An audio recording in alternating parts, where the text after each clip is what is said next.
Greetings, AP Chem. Today, we're going to be talking about the periodic trends and, trends, things that you see happening over the course of time, that happens in the periodic table. So what ends up happening is that there are certain patterns that you see, and we need to talk about them. These are a really frequent question that the College Board is going to ask you on the multiple choice or the free response. So it's something that we need to be solid on. And I would say this is probably one of the more frequent things that they're going to ask you questions about from the early material. Like, you can pretty much guarantee there's going to be a question about some sort of periodic trend to see if you understand kind of how the guts of an atom work. And so we're going to be going over those trends in the next couple videos to make sure that you know what's going on. So like I said, based on how the periodic table is structured with its goofy high part for the S block and then the low trough of the D block and all that jazz, what ends up happening is that if you take a look at certain properties, you will notice patterns when you go across a period on the periodic table or up and down a chemical family. And what they'll do most of the time is they will ask you to compare two things that are next to each other in a period or two things that are in the same chemical family.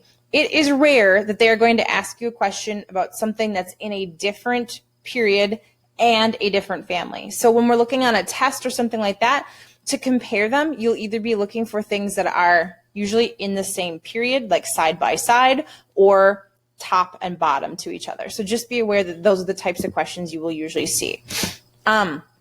There are several different types of trends that we're going to talk about, and the first one is going to be atomic radius. Now, the term radius is probably something you've heard already from math class, so it's generally the same idea. If you think about a radius is the distance from the center of a circle to the edge of the circle. And if you think about an atom is essentially just a big sphere.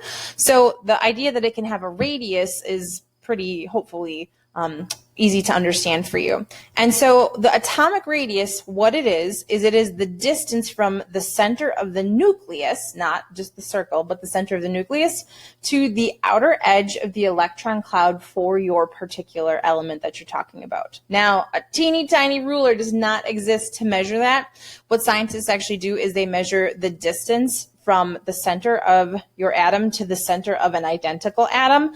And if they measure from the two nuclei, they can just divide that by 2 because you can't really see the edge of the electron cloud, and it can be pretty challenging. When we take a look at atomic radius, there are generally 2 trends that we see, and I will get into explaining kind of how those work as we get going. So the 2 trends that you typically see is that as you go from the left side of your periodic table to the right side across the period, you will see in general a decrease in the size. So the stuff on the left-hand side is going to be bigger than the stuff on the right-hand side, okay? You will notice with all these trends there are some exceptions, and like we've said before, exceptions are the name of the game in chemistry. But in general, left to right, you end up seeing a decrease in the size. And that's because of the increase in the effective nuclear charge, and that's why we talked about it before, as you go across your period. When we talk about a family, atomic radius gets bigger as you go from the top to the bottom. So the elements at the top of a family have a smaller size than the elements at the bottom of a family. And here is a chart that I really like to use a lot because I think that it illustrates things really easy. Now, radius is measured in a couple different ways. It's measured in either picometers, which I believe this chart is, or it's measured in something called angstroms. So picometers are 1 × 10 to the negative 12 meters. They're really teeny tiny. So if we look at this chart, you can see the trends that I'm talking about. Generally, we go down here as we go across our periodic table, and we get larger as we go down the family. There are some exceptions, which we will kind of talk about a little bit more when we get into things like ionization energy, but that's generally the trend. So what you could potentially see a question asking you for is comparing the radius of, let's say, lithium to beryllium or lithium to sodium or something like that. So like I said, it's more of a side-by-side comparison and a top to bottom comparison. It is rare that they would ask you a question about carbon and sodium because they're in different periods and different families. So most of the time you're going to see a question where you're comparing either in the same family or in the same period. So when we talk about the periodic trends as far as going across a period, I found a handy dandy Hoberman sphere. Okay, so hopefully you can kind of see these. These are those fun little spheres that expand. So what we're going to do is we're going to kind of talk about the size. So imagine that we are talking about, let's say, sodium, okay? When we talk about sodium, imagine that the outside of my sphere is the valence shell for my electrons. So this is the shell. My nucleus is hiding kind of in the middle here. So what ends up happening is that when we talk about sodium, sodium has one electron in its outside shell. That electron sits here, okay? When we talk about effective nuclear charge, we talk about how the electrons get added to the same energy level, but now I have more protons in the middle here. So what ends up happening is since I have a stronger pull coming from my nucleus, but my electrons are in the same energy level, in this case for sodium, it's the third energy level, the protons in the middle pull in a little bit stronger in magnesium than they do in sodium. And they're able to do that because the number of core electrons inside is the same. And so the core is not able to shield the outside as much. So what happens is from sodium to magnesium, we have a decrease in the radius because the effective nuclear charge is higher and it pulls it more in. If I go to aluminum, aluminum's next electron goes into the same energy level again, okay? But now I have one extra proton in the nucleus, and so it pulls in more. And that keeps happening as we go down the period on your table. So every time we add another electron, it goes into the same energy level outside here. There are no more core electrons protecting it, but there are more protons in this middle part pulling it in, okay? So when we think about effective nuclear charge, when we talk about something having a greater effective nuclear charge, what that means is that your protons are able to pull in more, pull in stronger on its outer electrons because the number of core electrons is the same for all of the elements in that period, but the proton number is higher and those protons pull in on those electrons more and pull them in tighter, and it makes the radius smaller as we go across, okay? So when we compare side-by-side things, it's always an effective nuclear charge agreement.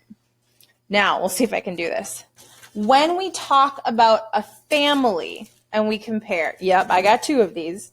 So when we talk about a family, you get an increase in the size of the radius because there are more electron shells. So imagine we are comparing, let's say, lithium and sodium. Lithium, we'll say, is this little guy here.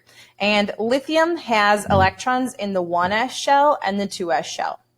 Okay? If I take, and we'll see if this works.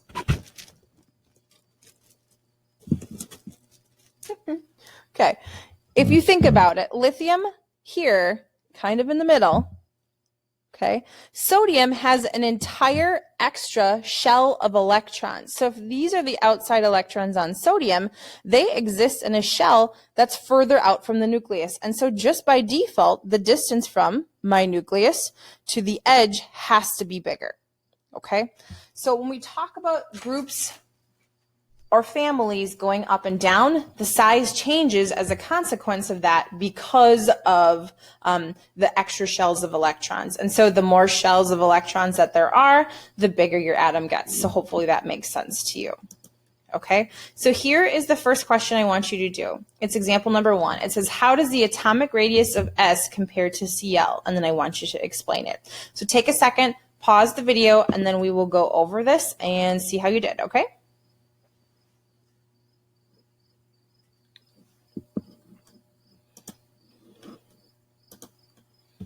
All right, hopefully you paused. We are going to go over this answer, and I'm going to show you what the College Board is looking for when you are answering a question like this. So when you are answering a periodic trend question, it says, how does the atomic radius of S compare to Cl?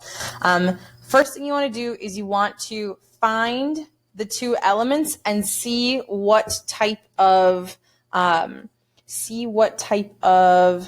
relationship they have to each other. So in this case, S is next to Cl. So we are going to be talking about an effective nuclear charge argument here. If we would be talking about F to Cl, we would be talking about a number of electron shells argument. So that's the first thing. Are we side by side, or are we top to bottom? And we are side by side here. So I know that I'm going to have an effective nuclear charge argument. So what I'm going to do is I am going to, first of all, answer the question. Second of all, I need to not only explain what's going on, but I need to explain why it's going on. And what I mean by that is, we'll start off the question, we'll go from there. So the first thing is, how does the atomic radius of S compare to Cl? Well, in our case, the atomic radius of S is going to be larger than Cl.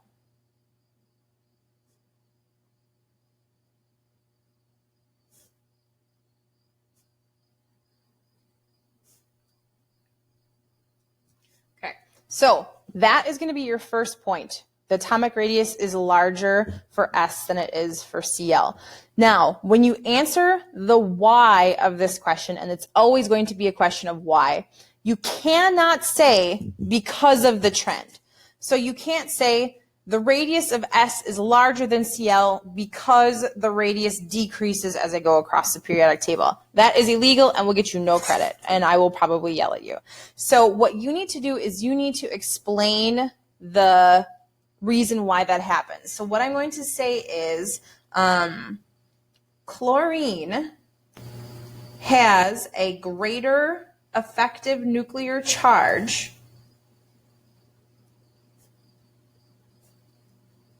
That is like an AP buzzword. So, throw that in there. Greater effective nuclear charge than S. And then I will say,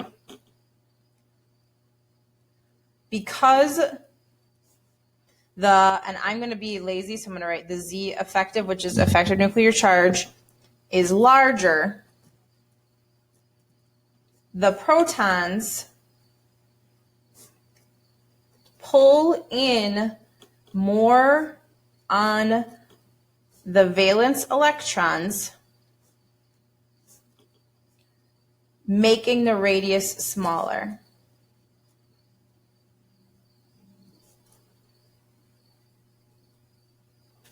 Okay, so you need to explain the answer. Usually these are 2 points. So the first point just comes from getting the answer correct, and then the second point comes from discussing why. So when we talk about effective nuclear charge, the effective nuclear charge, if it's greater, pulls the electrons in more when we compare them to sulfur, and so then you have the electrons in closer and the radius is smaller. Okay, hopefully that makes sense to you with that trend. Okay, if you find yourself having trouble with these, make sure that you come into a Google Meet and ask some questions. When we take a look at these, like I said, side-by-side comparisons, those are going to be an argument for greater or lower effective nuclear charge. Top to bottom, things that are in the same chemical family, those are going to be an argument for more electron shells or fewer electron shells. Okay, so hopefully this cleared things up for you. If you find yourself having any questions on this trend, come on in to a meet and get some help, and we will get things cleared up.